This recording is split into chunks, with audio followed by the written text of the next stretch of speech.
Long ago, in a South Pacific village, there lived a humble fisherman. He was known for his calm demeanor and his skill at navigating the treacherous reefs surrounding their island home. Every day before the sun rose, Tevita would set out to sea in his sturdy canoe, hoping to catch enough fish to feed his family and maybe even sell a few at the market. But today was different. Today, the ocean was unusually choppy. Dark clouds gathered on the horizon, promising a storm. But Tevita needed fish, so he set out anyway.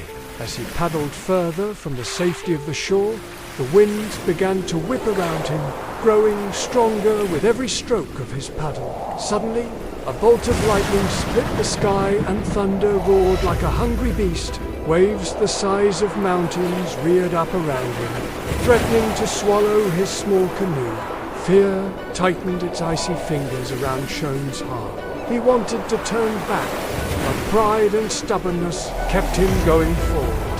"I've weathered worse," he muttered to himself, battling to keep his canoe afloat. Then just as suddenly as it began, the storm intensified, the wind screaming, the rain pouring in torrents.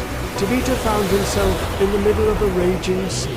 Just when he thought it couldn't get any worse, a towering wave, like a wall of water, loomed before him. Tevita fought with all his strength, but the wave crashed over him, filling his canoe with water and sending him sprawling into the churning sea.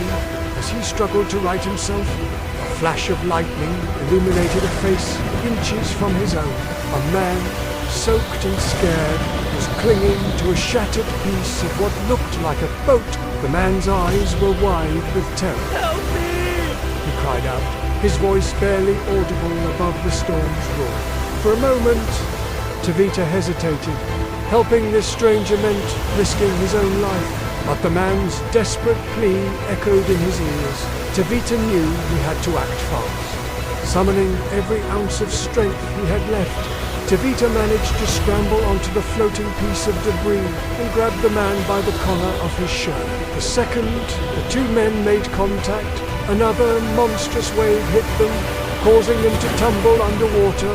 When Tevita opened his eyes, he found himself staring into the worried face of the man he had just rescued.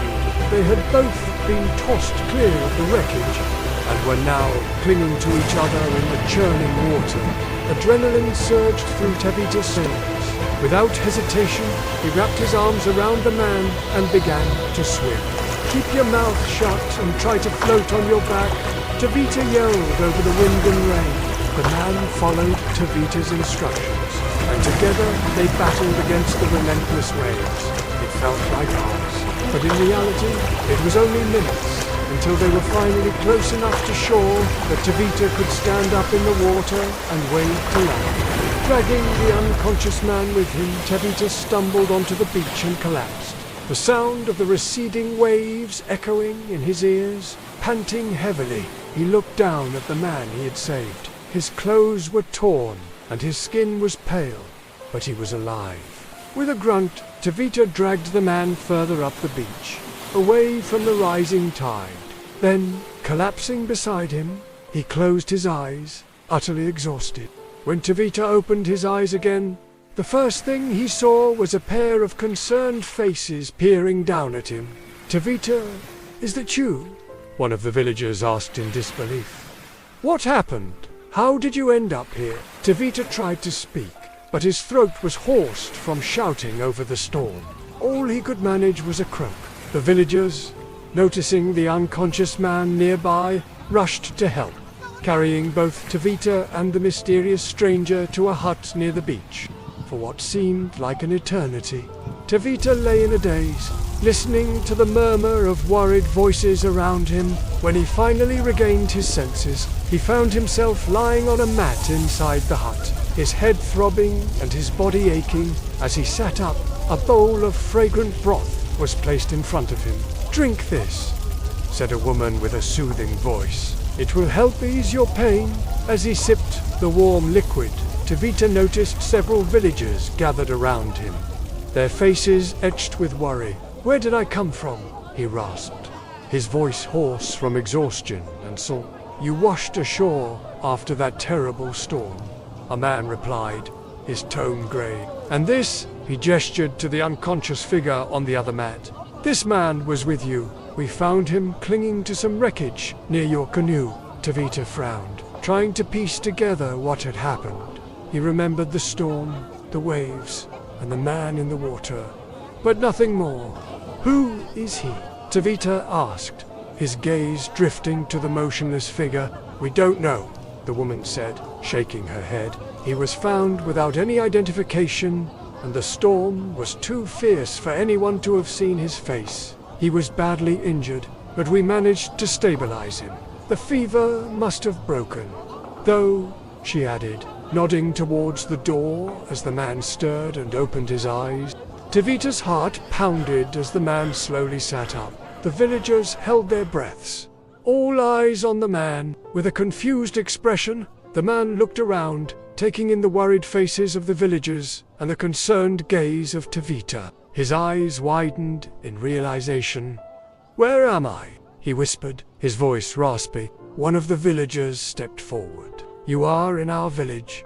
You were found injured on the beach after the storm. This man, Tevita here, saved your life. The man turned his gaze to Tevita, and a flicker of recognition crossed his face. Tevita, was it? He asked, his voice regaining some of its strength. If you're able to stand, I want to thank you personally. With the support of the villagers, the man slowly got to his feet. As he stood, Tevita caught a glimpse of the man's face, etched with determination and etched with a familiar birthmark. A jolt of recognition shot through Tevita, but he couldn't quite place it. The man, noticing Tevita's surprised expression, offered a wry smile. Don't tell me you don't recognize me, Tevita. After all, I'm the one who should be thanking you. The man paused, then continued in a low voice. I am the High Chief, and if it weren't for your bravery, I wouldn't be standing here now. Tevita's jaw dropped in shock. He had risked his life to save the High Chief, and he hadn't even realized it. A wave of emotions, pride, disbelief, and gratitude washed over him. The villagers erupted into gasps and murmurs, their eyes wide with astonishment. The High Chief, their leader, had been missing at sea during the storm, and they had assumed he was lost. Now he stood before them, alive and bearing witness to the heroism of a humble fisherman. From that day forward, Tevita was no longer known simply as the humble fisherman.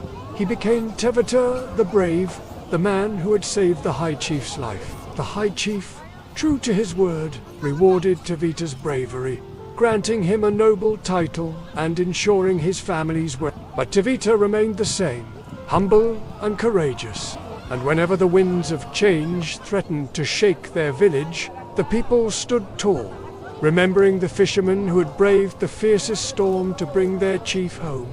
The vast ocean that had tested Tevita's courage also became a symbol of their resilience. For they understood that just as Tevita had faced the tempest and emerged victorious, they too could weather any storm that life might throw their way. Like and subscribe. If you want more stories like these, your support is greatly appreciated.